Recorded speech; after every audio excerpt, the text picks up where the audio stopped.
अथ श्रीमद्भागवत महापुराणं स्कंदं 3 अध्यायं 24 श्लोकास् 1 to 15। अथ चतुर्विंशोऽध्यायः। मैत्रेय उवाच निर्वेदवादिनीमेवं मनोर्दुहितरं मुनिः दयालुशालिनीमाह शुक्लाभिव्याहृतं स्मरन्। ऋषिरुवाच माखिदो राजपुत्रीत्थम् आत्मानं प्रत्यनिन्दिते भगवांस्तेक्षरो गर्भम् अदूरात् सम्प्रपत्स्यते। धृतव्रतासि भद्रन्ते दमेन नियमेन च तपोद्रविणदानैश्च श्रद्धया चेश्वरं भज। सत्वया आराधितः शुक्लो वितन्वन्मामकं यशः छेत्ताते हृदयग्रन्थिम् औदर्यो ब्रह्मभावनः। मैत्रेय उवाच देवहूत्यपि सन्देशं गौरवेण प्रजापतेः सम्यक् श्रद्धाय पुरुषं कूटस्थम् अभजद्गुरुं। तस्यां बहुतिथे काले भगवान् मधुसूदनः कार्दमं वीर्यमापन्नो जज्ञे अग्निरिव दारुणे। अवादयंस्तदा व्योम्नि वादित्राणि घनाघनाः गायन्ति तं स्म गन्धर्वा नृत्यन्ति अप्सरसो मुदा। पेतुः सुमनसो दिव्याः खेचरैरपवर्जिताः प्रसेदुश्च दिशः सर्वा अम्भांसि च मनांसि च। तत्कर्दमाश्रमपदं सरस्वत्या परिश्रितं स्वयंभूः साकं ऋषिभिः मरीच्यादिभिरभ्ययात्। भगवन्तं परं ब्रह्म सत्त्वेनांशेन शत्रुहन् तत्त्वसङ्ख्यानविज्ञप्यै जातं विद्वानजस्वराट्। सभाजयन् विशुद्धेन चेतसा तच्चिकीर्षितं प्रहृष्यमाणैरसुभिः कर्दमं चेदमभ्यधात्। ब्रह्मोवाच त्वया मे पचितिस्तात कल्पिता निर्व्यलीकतः यन्मे सञ्जगृहे वाक्यं भवान् मानदमानयन्। एतावत्येव शुश्रूषा कार्या पितरिपुत्रकैः बाढमित्यनुमन्येत गौरवेण गुरोर्वचः। इमा दुहितरः सभ्या तव वत्स सुमध्यमाः सर्गमेतं प्रभावैस्त्वैः बृंहयिष्यन्ति अनेकधा बृंहयिष्यन्त्यनेकधा। अतस्त्वं ऋषिमुखेभ्यो यथाशीलं यथा रुचि आत्मजाः परिदेह्यद्य विस्तृणीहि यशो भुवि। अथ श्रीमद्भागवत महापुराणं स्कंदं 3 अध्यायं 24 श्लोकास् 16 to 30। वेदाहमाद्यं पुरुषम् अवतीर्णं स्वमायया भूतानां शेवधिं देहं बिभ्राणं कपिलं मुने। ज्ञानविज्ञानयोगेन कर्मणामुद्धरन् जटाः हिरण्यकेशः पद्माक्षः पद्ममुद्रापदाम्बुजः।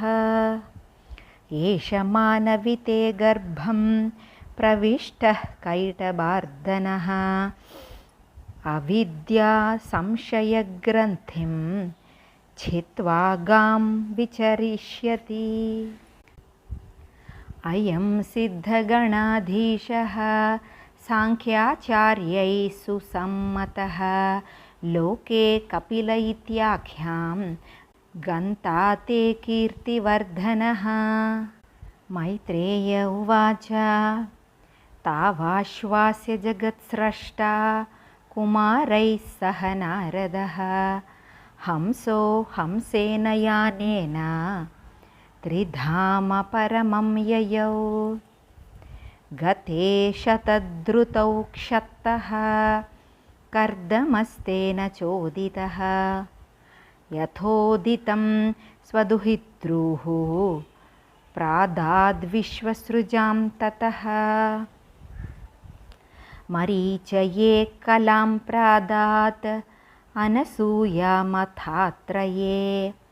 श्रद्धाम् अङ्गिरसे यच्छत् पुलस्त्याय हविर्भुवम् पुलहाय गतिं युक्तां क्रतवे च क्रियां सतीं ख्यातिं स भृगवे यच्छत् वसिष्ठायाप्यरुन्धतीम् अथर्वणे ददाच्छान्तिं यया यज्ञो वितन्यते विप्रर्षभान् कृतोद्वाहान् सदारान् समलालयत् ततस्तऋषयः क्षत्तः कृतदारा निमन्त्र्यतं प्रातिष्ठन्नन्दिमापन्नाः स्वं स्वमाश्रममण्डलम्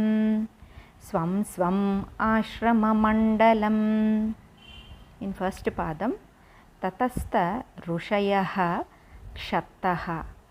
If visargam is there in front of ksha, so that visargam we have to pronounce completely ha.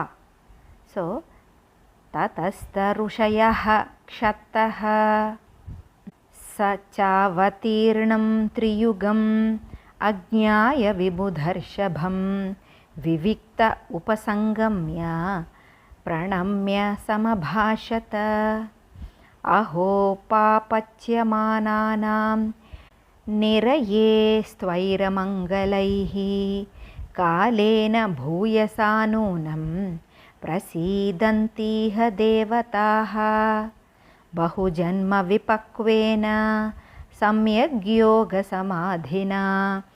द्रष्टुं यतन्ते यतयः शून्यागारेषु यत्पदम् स एव भगवानद्य हेळनं न गणय्यनः गृहेषु जातो ग्राम्याणां यस्वानां पक्षपोषणः स्वीयं वाक्यं ऋतं कर्तुम् अवतीर्णोऽसि मे गृहे चिकीर्षुर्भगवान् ज्ञानं भक्तानां मानवर्धनः.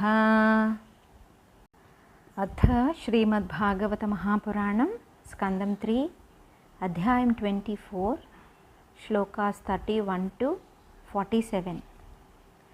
तान्येव तेभिरूपाणि रूपाणि भगवंस्तव यानि यानि च रोचन्ते स्वजनानाम् अरूपिणः त्वां सूरिभिस्तत्त्वबुभुत्सयाद्धा सदाभिवादार्हणपादपीठम् ऐश्वर्यवैराग्ययशोवबोध वीर्यश्रिया पूर्तमहं प्रपद्ये परं प्रधानं पुरुषं महान्तं कालं कविं त्रिवृतं लोकपालम् आत्मानुभूत्यानुगतप्रपञ्चं स्वच्छन्दशक्तिं कपिलं प्रपद्ये आस्माभिपृच्छेद्य पतिं प्रजानां त्वयावतीर्णार्ण उताप्तकामः परिव्रजत्पदवीमास्थितोऽहं चरिष्ये त्वां हृदि युञ्जन् विशोकः. श्रीभगवानुवाच मया प्रोक्तं हि लोकस्य प्रमाणं सत्यलौकिके अथाजनि मया तुभ्यं यदवोचं ऋतं मुने एतन्मे जन्मलोकेऽस्मिन् मुमुक्षूणां दुराशयात् प्रसङ्ख्यानाय तत्त्वानां सम्मतायात्मदर्शने एष आत्मपथो व्यक्तो नष्टः कालेन भूयसा तं प्रवर्तयितुं देहम् इमं विद्धि मया भृतं गच्छ कामं मया पृष्टो मयि सन्न्यस्तकर्मणा जित्वा सुदुर्जयं मृत्युम् अमृतत्वाय मां भज